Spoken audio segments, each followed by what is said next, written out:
Welcome, everybody, to 52 Living Ideas. We are at the very end today of our exploration of this book that we have been working our way through these past several weeks now, The Evolving Self. And if you've been with us from the beginning, you might recall that the first half of this book was quite the slog to get through, but the second half of the book has definitely been much better, much more enjoyable.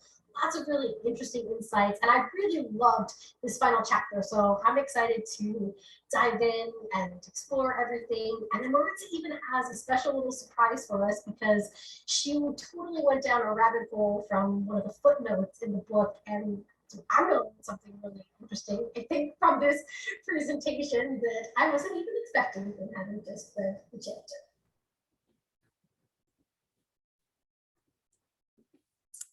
Okay, you guys are used to this page. This will be the last time you'll see this. Oh. Well, not if they catch the recording stuff. True.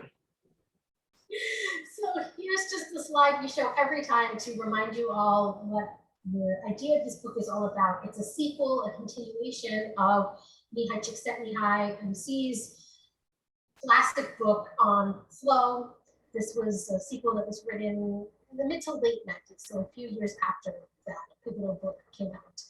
And just to remind you all, flow is defined as that state in which people are so involved and immersed in an activity that nothing else seems to matter. The experience itself is so intrinsically enjoyable that you do it for its own sake. You might even hear flow being described as being in the zone or runner's high. These are all synonyms for what this experience is about. And the other key concept we always talk about with flow is that it happens when there's a balance between challenges and skills. So when you have a challenge, but you also have the skills to meet the challenge, you hit that sweet spot where you're in, we call the flow channel. And then you are just totally immersed in that activity, and you lose track of time, you lose sense of self, and you're fully engaged. What flow is all about.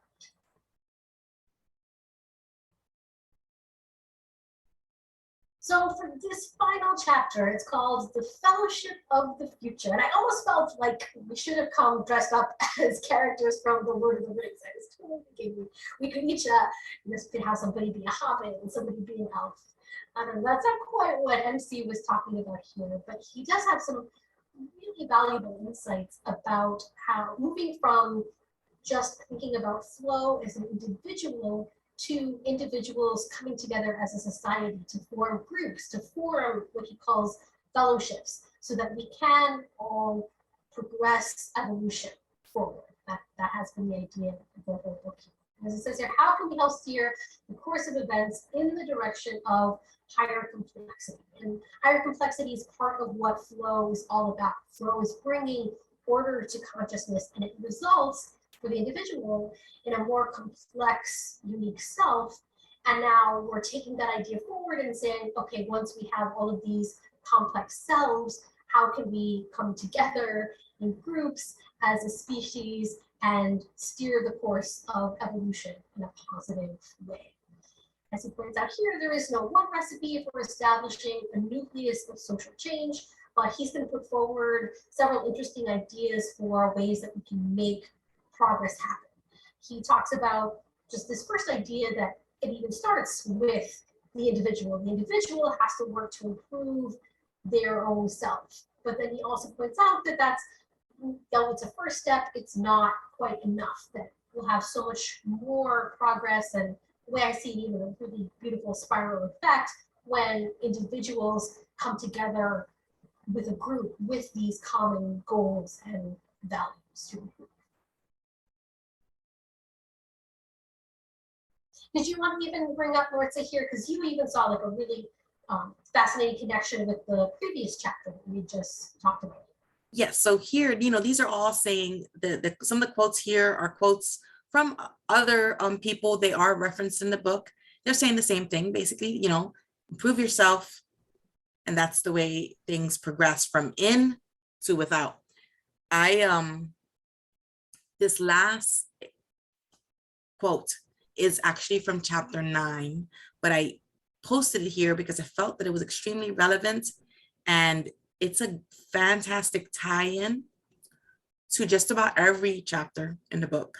And it's a great, closing comment here for this chapter. And we're reminded that when individuals strive towards increased complexity for their own selves, what will survive and grow is the pattern of information that we have shaped through our existence, the acts of love, the beliefs, the knowledge, the skills, the insights that we have had and that have affected the course of events around us. So this is a really fancy way of saying everything you touch is affected by that. We cannot go through this life without affecting it in general. So if we are mindful of that and we move forward with intention, well, then what happens is what you're leaving behind is more complex. It's something that is going to create more value in the future. And we're going to see this quote reverberated in various different fashions as we move throughout the chapter.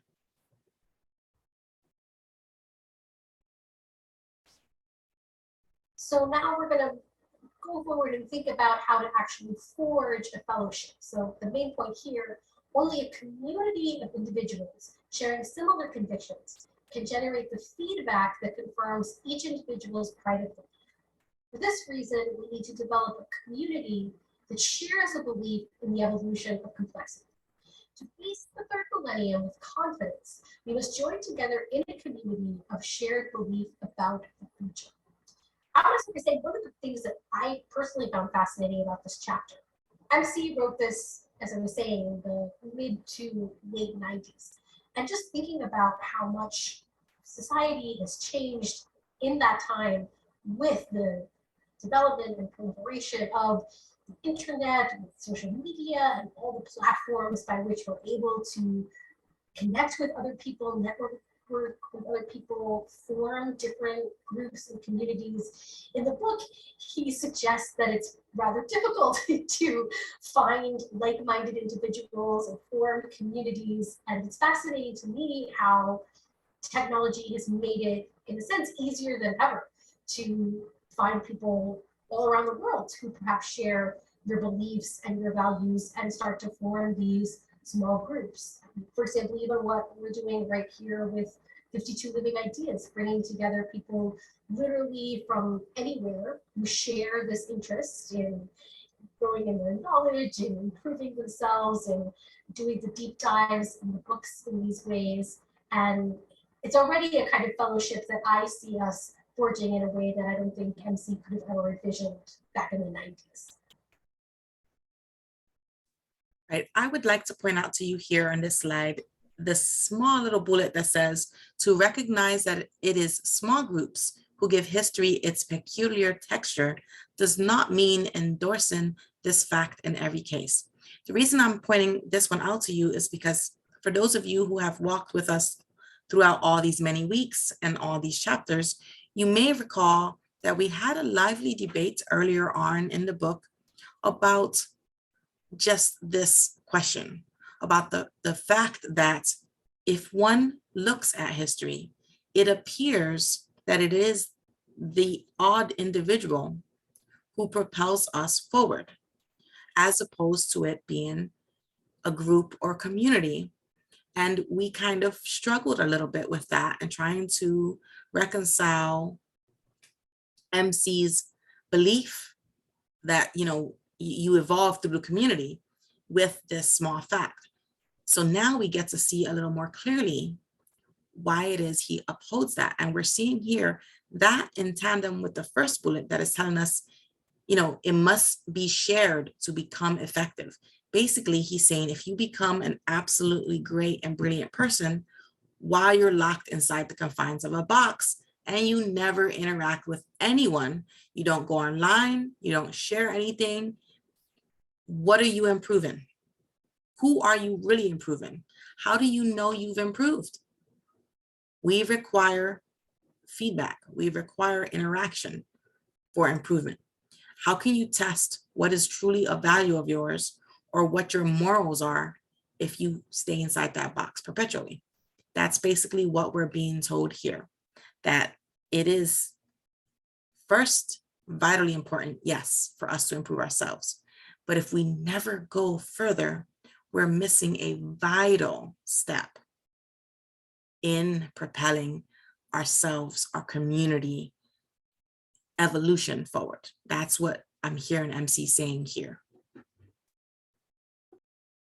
It reminds me of one of my favorite quotes. I don't know who said it first, and I'm probably going to paraphrase it, but it's this idea that if your dream is something that you can accomplish all by yourself, then you're not dreaming big enough. And I hear that that's really what MC is saying here. That first of all, it starts with the individual. We have to recognize individuals. We have to celebrate and the uniqueness of every individual and encourage every individual to develop their own uniqueness, their own potential, their own self-actualization. And we also have to come together as a group with these shared beliefs, these shared values, to give each other feedback and input that this is precisely how we're able to really make big steps and the kind of progress that is necessary for something, for as big a project as evolving humanity and steering the course of evolution in a positive direction. And we also see the beginnings of being told that it's okay if what it appears you're doing are baby steps, because baby steps emerge into bigger steps, often without you realizing it. And it may not happen in your lifetime, but that doesn't mean that it will not happen.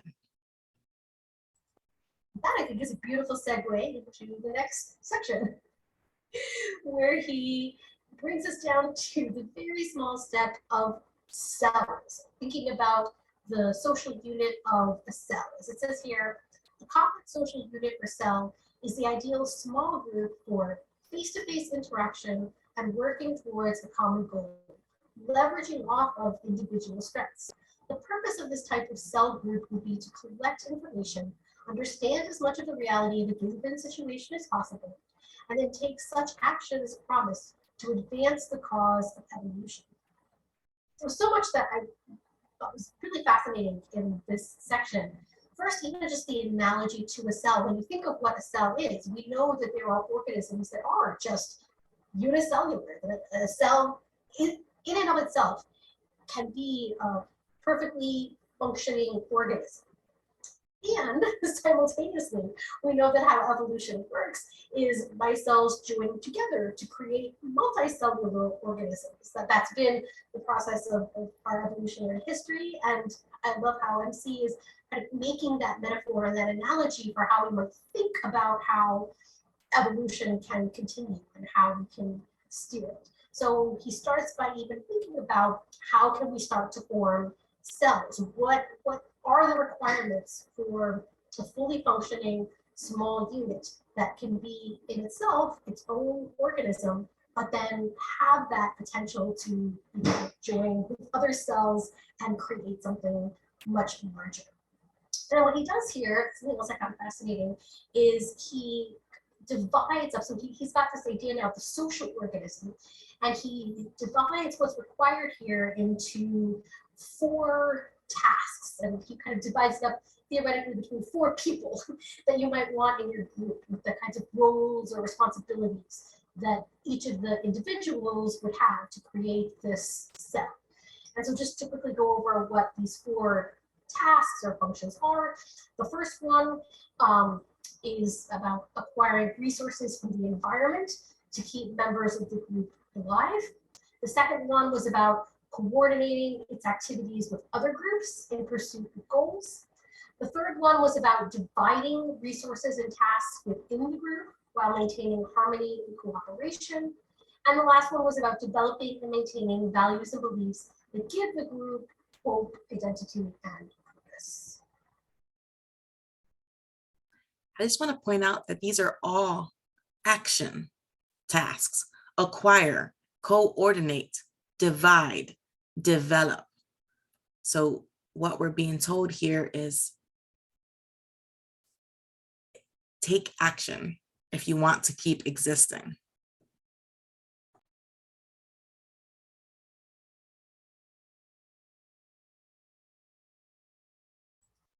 So then just going on here, continuing, so then he's kind of suggesting how we could take each of these actions and what each person in the group in this quote unquote cell would be doing.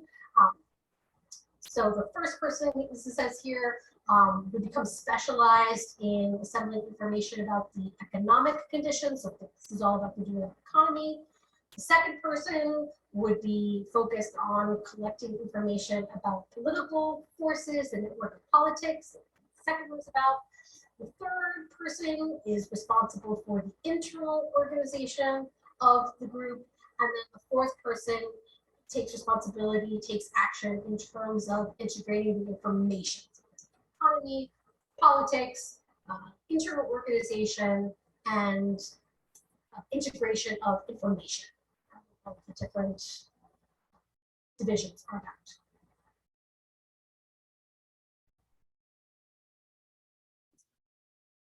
And this is a different, more specific way of saying, similar to what we saw on the previous slide. I want to focus your attention on the question here. How do these issues affect the complexity of the community in the long run? I personally find that this question is shockingly absent in far too many of our communities today. Whether we're looking at political communities, whether we're looking at social communities, and even, educational communities, we're not asking this question. In the long run, how are we being affected? And are we being affected to the good? Because that's the unspoken side. You're wanting to be affected to the good or to a benefit. And the requirement is to have common value system so that you all have in mind what to the benefit means to you. It should be similarly veined. And so that to me is kind of a key thing here, is that you are, and it's the intention. Now, MC says, well, when you just look at these four, tasks and you don't, ponder them too hard, you might think, oh, this is just like any other political group or random group I run into. What makes this one special? This question is his answer. Asking this question is what makes the cell special. So when you are moving with intent, it just changes everything. Another thing I want to point out here is the word understanding. I like to crack the joke that Google knows everything and understands nothing. Google is not a cell group of the future because it does not quite have what it needs to create increased complexity. And forgetting that fact is actually a problem that we're facing in today's world. We are making the mistake of assuming that one equals the other, and it does not. And so MC does a fantastic job in this chapter of pointing out to us that we require all these seemingly small components that actually are vast and huge. Because think about it, it's like a scale. If you keep amassing all this knowledge, but you don't ever stop to attempt to assimilate it, to understand it, you get top heavy. So you need to keep doing some kind of a balancing act. And this also brings up again for us the concepts of differentiation and integration that we've spoken about at various points throughout this book. And even when we did the original Flow book, the key as most things, is moderation, finding that sweet spot. You have to dance, you have to move, and you need to find the balance. And the same here for information. If you just keep amassing information without attempting to understand it, you're not going to find this enrichment that we are all seeking in our interactions.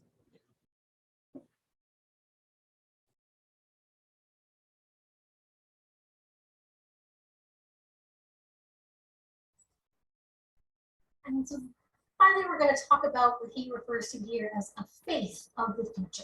The major point here is that the shape of the future depends on how we invest our psychic energy.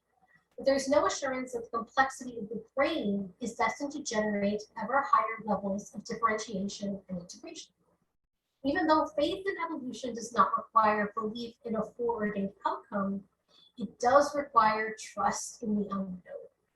I thought it was interesting here that he even used that term faith as what we're going to describe here. I think he chose that word precisely because he wants to talk about the importance of this idea of trusting in the unknown, that none of us know exactly how evolution will play out.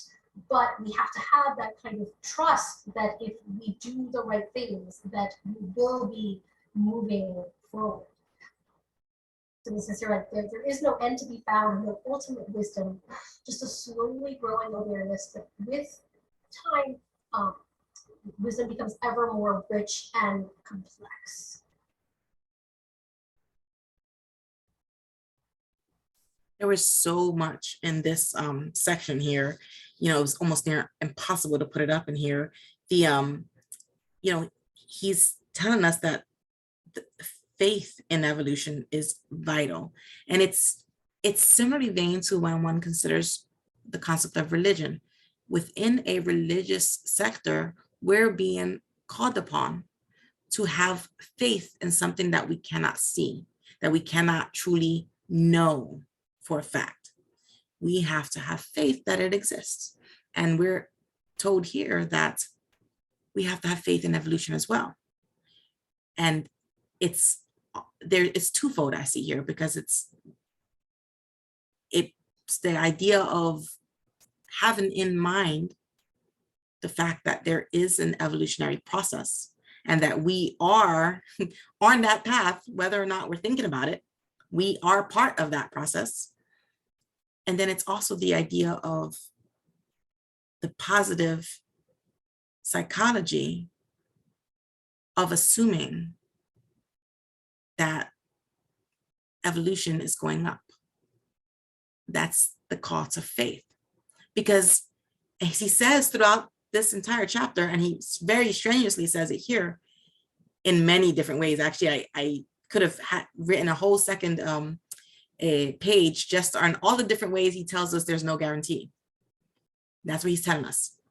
There's no guarantee, even if you do everything right, even if you work to make yourself the best human you possibly can, if you work to ensure that your little subgroup makes themselves the best, and then you find other subgroups, all of that, there's still no guarantee that there's not going to be a meteor to come and wipe out the entire human race as we know it to exist today.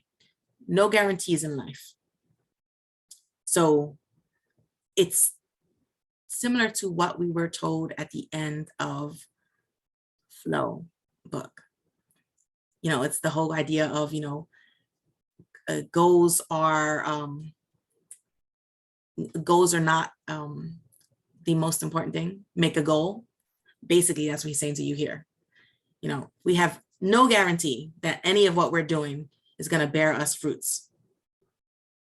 Do it anyway, is what he's saying to you here. Now, on the next page, we're going to get into a concept. So it's a response to the last sentence of the previous section. The previous section are on the cells of the future, right? So he ends that section saying, you know, he's talking about, and I wrote it in in here. I'm going to go back one here just to show you, because I want to introduce the next slide. So here we say at the end, it says, with time, evolutionary cells may start sharing information with others in the same community or in neighboring ones. Eventually, isolated cells may coalesce in a loose confederation and evolutionary fellowship that could provide a vision and a conscience for society as a whole. It's a super heavy statement. So what he does in last section is he begins it telling us a little bit more about how to get there. This is the cautionary tale, telling us there's no guarantee, we have to trust in the unknown. But then he also tells us there are guides though. We don't have to, it's not blind faith, It's kind of one of those trust and verify. So here at the very beginning of this section, he does give us these 4 beautiful axioms. I think they're brilliant, and I'm probably going to print them out and put them somewhere I can see regularly. So he's saying to us the basic tenets on which to base the work of such a fellowship can be very simple. If we believe, again, belief is a faith, right? That making the future more complex is something worth striving for. And we're going to assume that all of us here believe that. We should be guided by the following axioms suggested by the logic of evolution, which I like because it allows us to have faith, but not just faith. We've got a couple other things, because when he's saying the logic of evolution, one can presuppose that they're falling back on what we have studied throughout the ages. I'm not sure if you wanted to read these all, Joya. Should we read them in turn? So the first one says, you are part of everything around you, the air, the earth, and the sea, the past and the future. If you bring disorder to any of these, you bring harm upon your own self as well. The second one says, you shall not deny your uniqueness. You are the only center of consciousness in your space-time location. Therefore, your thoughts, feelings, and actions shall be rooted in your personal knowledge and experience. Third is that you are responsible for your actions.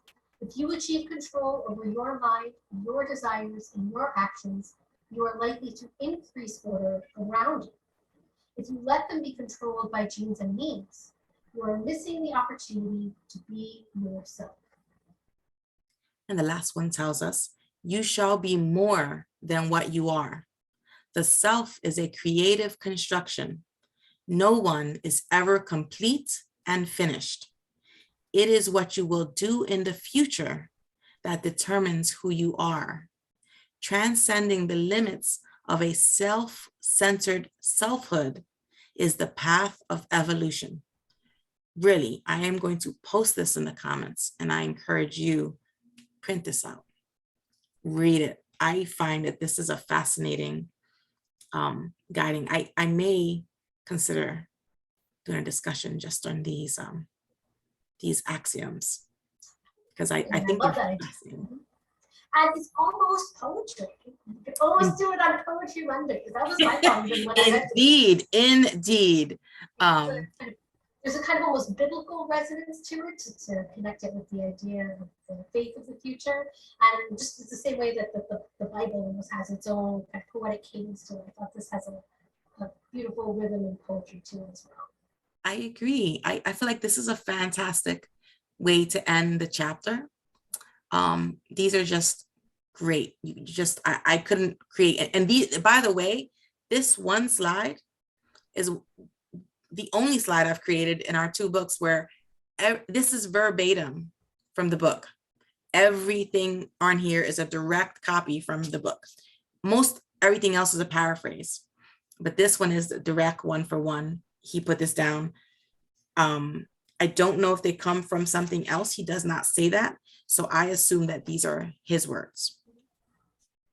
And I just That's think my that, assumption as no, well. I read this and thought this was his way of poetically expressing essentially the ideas that he's been trying to capture throughout all of his books up to this point. I would agree with that. So now the next two slides we have, I added them in based upon a small little sentence that he made on page 286.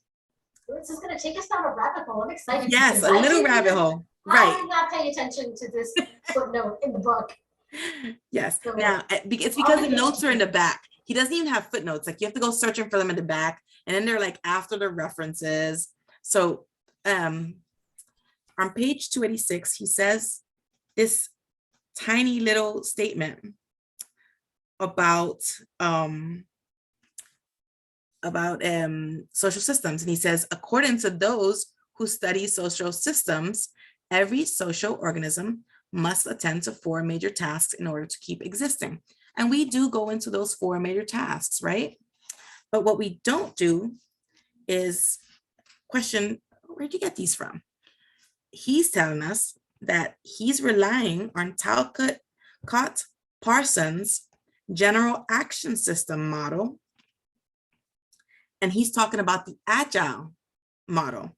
He's saying that the 4 functions are adaptation, goal attainment, integration, and pattern maintenance, which he does. That's agile. That's Talcott Parsons. Now he has a huge. It's a general action theory, and it encompasses 3 major systems aspects. I'd like to go through with you today just the social system theory section of his. So this is Talcott Parsons' Agile Functional Imperatives for Social Systems. It's called Agile because we're talking about adaptation, goal attainment, integration, and latency. Latency is the maintenance phase, which in the time when MC wrote his book, they didn't have the agile, the fancy terminology yet. I believe agile was created in 2004, but it is based off of Talcott Parsons' model. It's just in his original works, he did use maintenance instead of latency. But the fascinating thing about this is that it is, again, it's an iterative process. You do a dance back and forth with these, but it aligns with the 4 tasks and the 4 people that you want in your cell group, because we're saying that, so basically the question of a positive evolutionary path, it's a problem-solving question.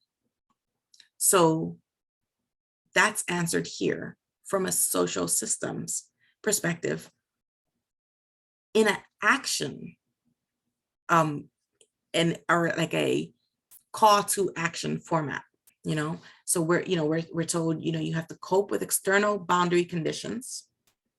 And this is, be aware of what your resources are, what your environment is, what the economic situation is. And then it's telling you that societies need goals. Let's define what our goals are. And so we have, all these political systems. I don't know about you guys, but I have found that lately in the social media and the television, we just get mudslinging instead of, I will do this. My goals are these. This is my action plan. So goal attainment is something that's been degraded in our modern society.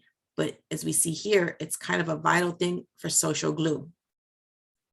And then once you have your goals and you've considered what your boundaries are, you need to figure out a way to come about with some integrative efforts here. The reason for having boundaries like regulations is to help you more easily attain your goal. And the way to do that is to do an integration. So you need to have some time of a back and forth, and that back and forth is in your maintenance phase. So once you've identified your goals, and your boundaries, and you found a way to have them interwoven together, if you sit back and do nothing, there will be degradation. It's going to fall apart. As I mentioned with my view on, political parties in the news and the media today, we're treating them as if they're operating as they were many years ago. They're not, but we allow them to continue to degrade, and that's not to the benefit of our societal glue. So we have to motivate people, we have to renew things, we have to hash out any conflict, because conflict that is left unanswered festers. And when something is festering, you're not moving forward.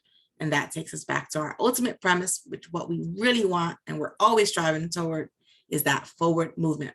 And just as oh, by the way, the first three of these, adaptation, goal attainment, and integration, when those are done and done well, they allow us to more easily slide into a flow state.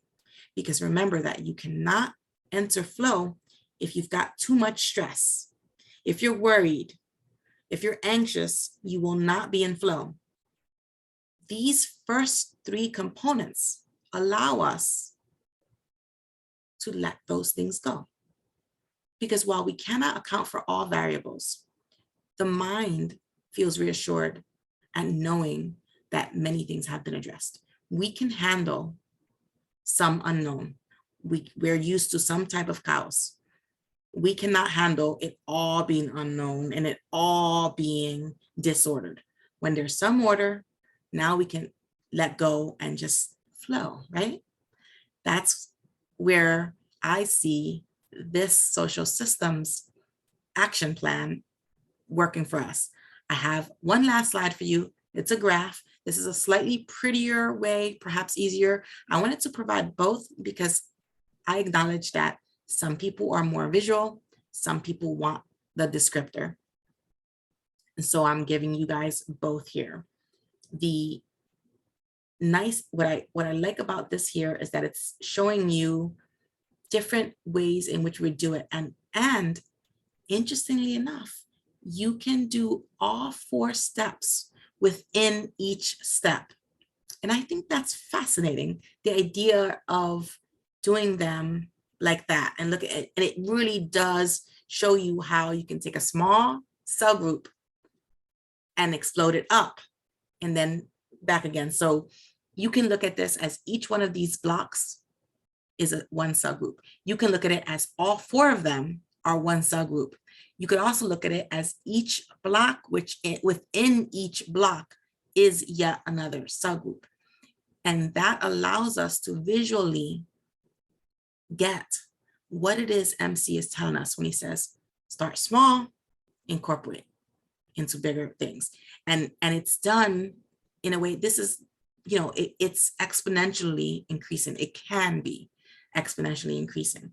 And so this is, I'm barely scratching the surface on this social system theory, but the question that he's asking us with this theory, with this model, is how is social order established? And again, we're establishing order so that we can set it and forget it, not literally forget it, but forget it long enough to enter into flow. Flow will have you forget it.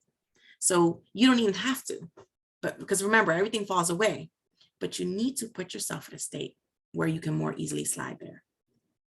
I really like this last statement, and this is Parsons' own statement.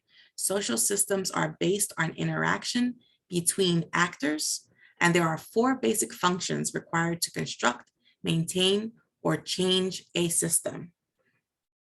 This ties perfectly in with MC's 4 tasks that he's saying we need to come up with. So when he tells us that we need to acquire, coordinate, divide, and then he's saying we need to develop. That's here, the 4 basic functions. And we're doing all of this so that we can construct, maintain, or change the system. And it can be a system of beliefs, it can be a political system, it can be, a system of the community crime prevention folks. It doesn't matter the system, the processes function the same. So I'm hoping that there was some value to you for adding this little piece.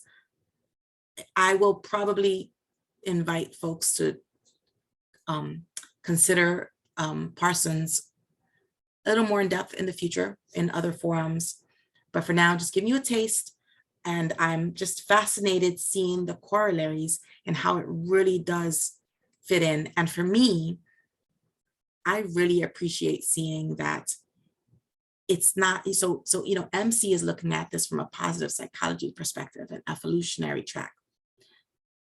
As you delve into Talcott Parsons, he is extremely methodical. He's very well researched, very nuanced. His systems theories, his theories are very, very concretized. And so it's fascinating to see how it does still mesh together. And it's heartening for those of us who are perhaps occasionally a little more logically bent, and maybe we have a little more trouble making that leap of faith. It's nice to get little things like this that help provide that extra bit of logic that will then allow us a little bit of faith, because we know that it's faith backed with a bit of logic. So that's why I was sharing this here with you. And that is our presentation today. Oh, thank you for that. I thought this was absolutely fascinating. To me, it concretizes even much better why MC uses that analogy of the cell. And really, I love seeing how it's like the cells within the cells, and you really see how this is connected to evolution, how the different cells can come together to essentially create multicellular systems. That's what evolution is all about. And this is even just giving us a further model, a way to think about how it happens. I'm going to point one more thing out. I don't know if you guys noticed, if you see here, this little word medium, right? It's when you read some of his other works, what he's saying is, what is the vehicle being used to create this cell?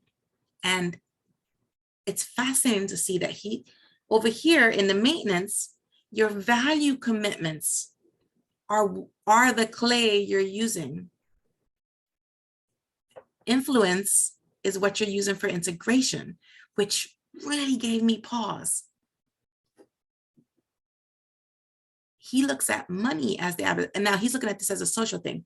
Money is what we use for adaptation, because he views that adaptation is very economic in nature. And then power for goal attainment. Those make sense to me. I was fascinated by the idea of integration being the influence medium. So again, this model, there are a couple versions of it, and there's more and more layers. I tried to pick one without too many layers because I didn't want to confuse, but if you're interested, you could type this Talcott Parsons Agile theory into Google, and you will lose hours, my friend. But it's in a good way, because you'll learn lots. It's fascinating to me. Thank you for going down the rabbit hole with me.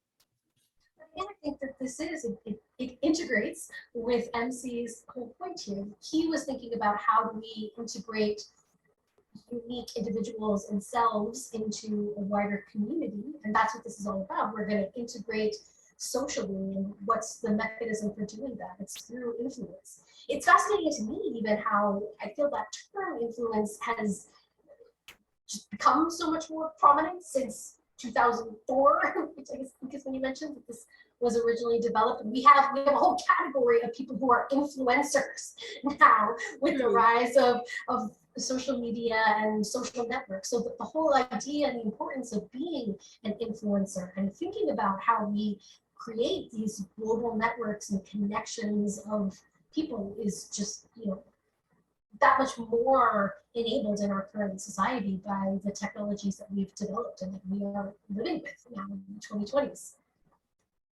Indeed.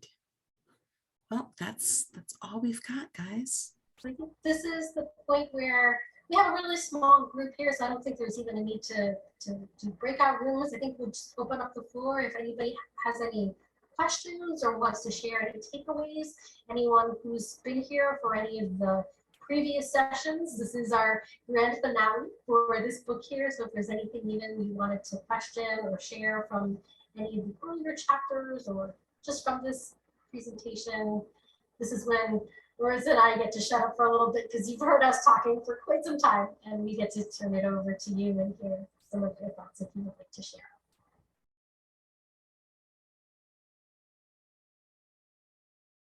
And again, if you want to share, you can type exclamation in the chat or use the hand raising function if you want to come up and have your video on the screen. And if not, you can always just even feel free to type it within the chat as well if there's anything that you wanted to share within the chat.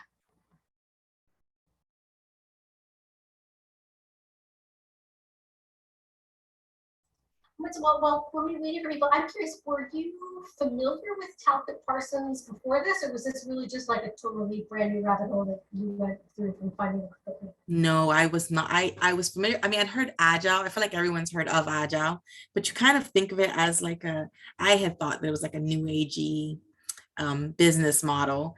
I was not super familiar with it. And so I found how off and how wrong I was. He also has, so this social system is interesting, but the cultural system that he has is also quite fascinating. It's a lot. His theory is very, the general action theory is, I really, it's enticing because of the fact that it's literally a theory stating that, you know, the way forward is through action, which seems overly simple, right? But he goes on to explain A, how it's not as simple as we think it is, and B, how we require intentional movement in all, and how all three systems are necessary to be used together. So you have the cultural, you have the social, and then you have the economic. And he goes into vast detail explaining how they interact, how they don't interact, and you know what you need to do. And it's all action based. I mean, it's fascinating. I will say he's not easy. His stuff is dense, but it's worth it. It's worth wading through because it's really good.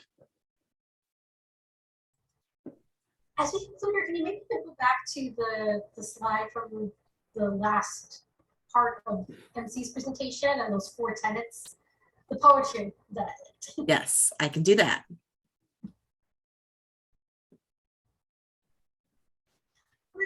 I love this idea of,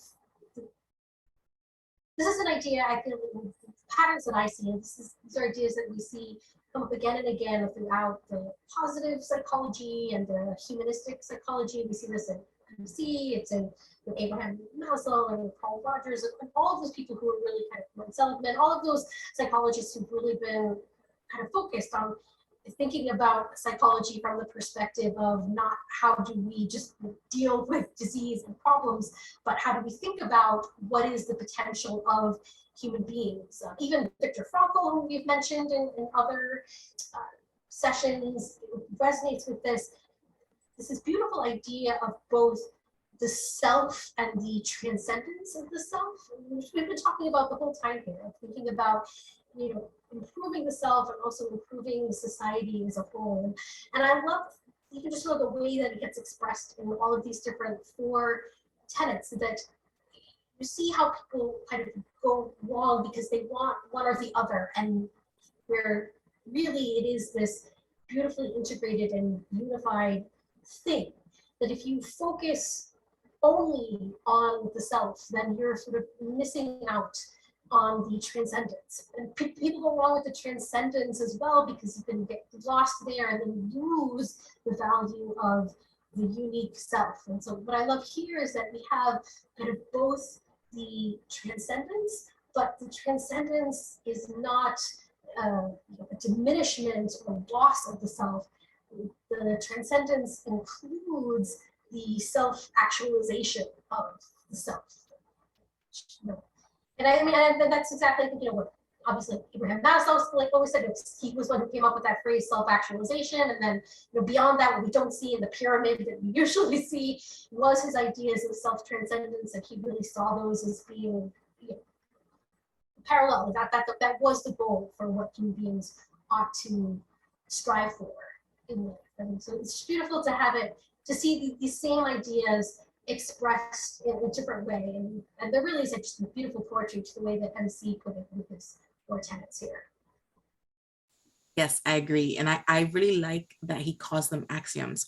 I don't know, for those of you who may not be as familiar with the concept of an axiom, something is said to be an axiomatic thing or statement when it is believed to be as low as you can go. You cannot break it down anymore. It is the smallest component. And so I really like that he calls these axioms. In other words, you shall not deny your uniqueness. That is the smallest component of you that exists. And I think that's fascinating.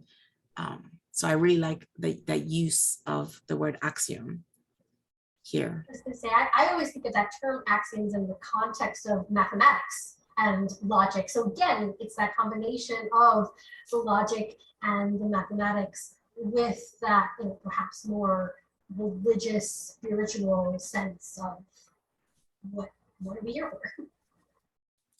That's true.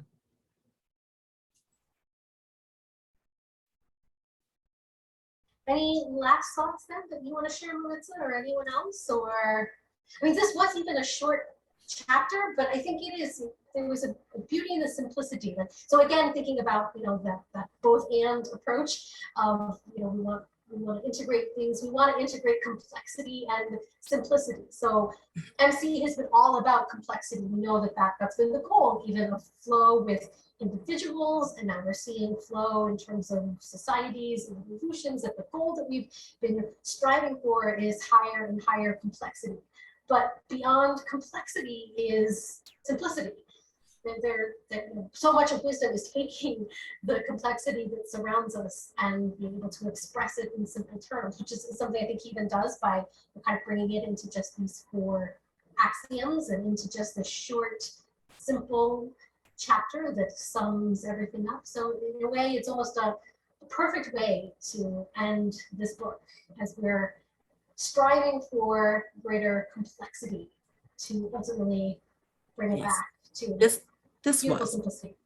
I will agree. This was a great way to end. I think it was well done. As much as I hated some of the other chapters in his book, this one was very well done. It was dense. It was actually denser than we made it seem. We kind of pulled out the nuggets here.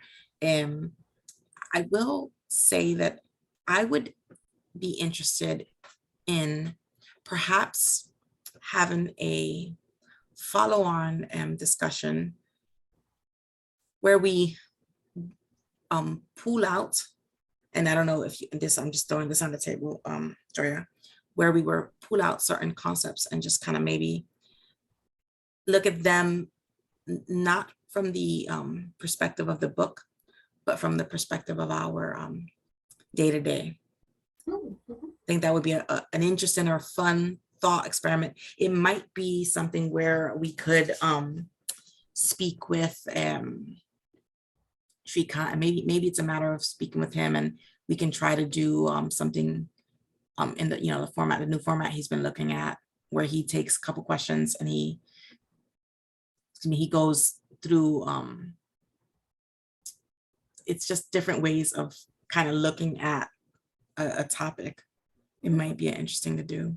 I just like the idea of taking it out of the book and into the world, because this, if any book needs that, this is one.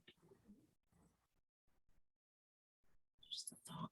I love it. So even though this is the end of the book, it's not the end of these ideas and their relevance and their application and our thinking about what to do with these ideas and how to bring them into our lives to improve our individual lives and our groups in our society.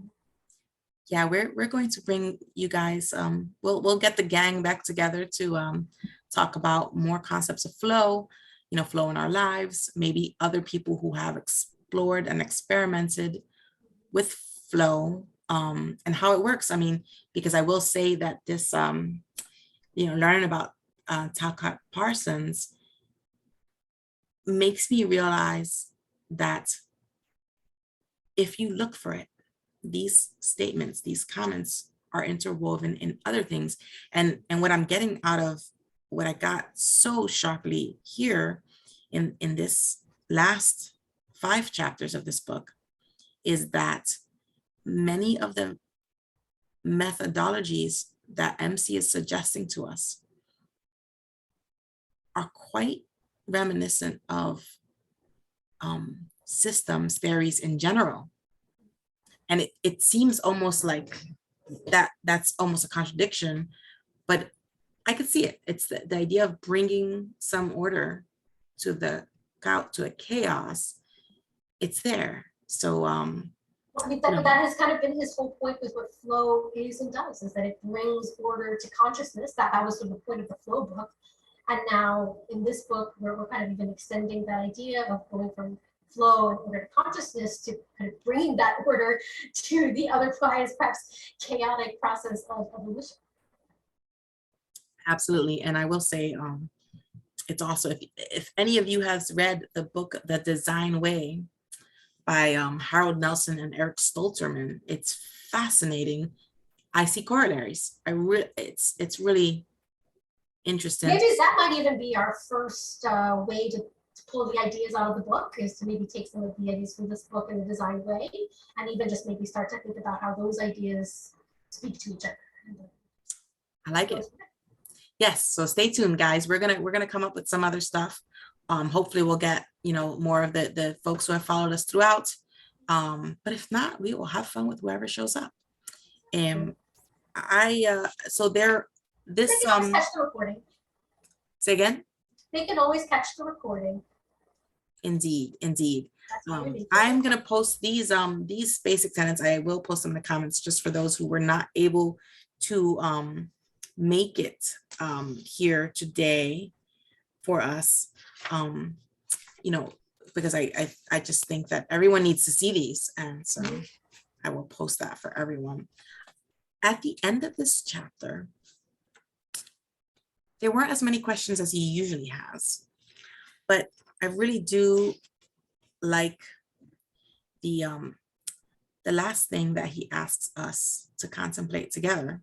As he says, if you have written down a few ideas in response to the questions listed at the ends of the chapters in this book, and if you've gone through with us, you have, because we've presented some of the questions to you. He says, or even if you have just taken a few moments to think about them, your consciousness may have changed somewhat. Do you think that there has been a change? How would you describe it? When I read that, it gave me pause, which is, it's funny because I'm telling people that, you're being changed as you grow and explore. We do that every 2 weeks. And I do it in other discussions that we have here with the 52 Living Ideas. And yet reading that just by contemplating some of his questions, my consciousness changed. It just gave me pause. It was just amusing to me that I had not previously contemplated that. And so I say to you, thank you for walking with us. And, I'm glad that we changed our consciousness just a tiny bit together and individually. And I'm hoping that we have many more opportunities to do so. Beautifully said. We've evolved ourselves, as the book suggests to us. We've each changed our consciousnesses by reading the book, and I love that we have also evolved as a group. We formed our own little cell, our own little, perhaps even multicellular group and organism here. We've been not only an evolving self, but an evolving group, and I'm looking forward to seeing how we will continue to evolve from here going forward. Yes, this is psychic energy well spent. I don't know, Joya. So does anyone else want to comment? Raise your hand, type an exclamation. The floor is yours, Anything in the guys. chat then? Otherwise, I think we can just say good night for now and think about reaching out to Shrikant and making our next plans. Yeah, I think so. Well, guys, it was great and bittersweet that we're coming to an end. We'll be back. All right, guys. All right. Enjoy the summer, everybody, and we will see you soon. Take care, guys.